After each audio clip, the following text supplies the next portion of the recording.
नमस्कार मित्रांनो, 1 रुपयात पीक विमा या योजनेअंतर्गत CSCमधून आपण जे काही खरीपाचे पीक विम्याचे जे काही शेतकऱ्यांचे अर्ज भरले होते, त्या अर्जाचे आपल्याला कमिशन हे जानेवारी महिन्यात मिळाले होते। तर यामध्ये बहुतांश व्हीएलईंना यामध्ये कमिशन मिळालेले आहे, तर काहींना अजूनपर्यंत कमिशन हे मिळालेले नाही। तर मित्रांनो, त्यासाठी आपल्याला आपलं जे काही CSCचे पोर्टल आहे ते लॉग इन करून घ्यायचे आहे। लॉग इन केल्याच्या नंतर आपल्याला येथे कॅशबॅक नावाचं ऑप्शन दिसेल, आपल्याला याच्यावर क्लिक करायचे आहे।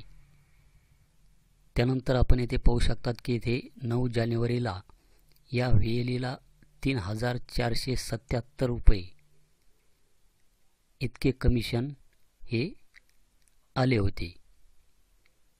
त्यानंतर ही जी काही कालची तारीख आहे आपण पाहू शकतात की 7 मे 2024।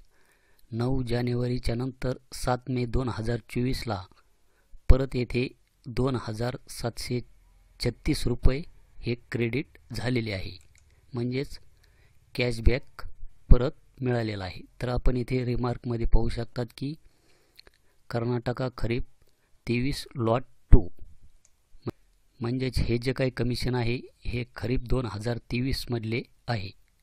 तर सुरुवातीला इथे 3477 रुपये आपल्याला इथे देण्यात आले, त्यानंतर इथे 2736 रुपये आपल्याला परत येथे देण्यात आले। तर येथे या व्हीएलईनी 219 फॉर्म हे भरलेले होते।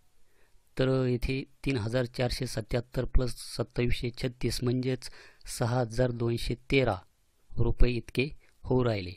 तर आपण याला डिवाइड केलं तर 6213 भागिले 219, तर म्हणजेच येथे 28 रुपये 36 पैसे याप्रमाणे प्रति फॉर्म इतके कमिशन या व्हीएलईला मिळालेले आहे। तर आपल्याला पण किती कमिशन मिळालेले आहे हे कमेंटमध्ये नक्की सांगा। आणि आपण CSCमधून किती फॉर्म भरलेले आहे हे आपल्याला जर माहीत नसेल तर आपण येथे तिकीट क्रिएट करू शकता। येथे सपोर्टच्या खाली तिकीट नावाचा ऑप्शन आहे, येथे आपण क्रिएट तिकीट करून CSCला तिकीट जनरेट करू शकता। खरीपामध्ये आपण किती फॉर्म हे भरलेले आहे।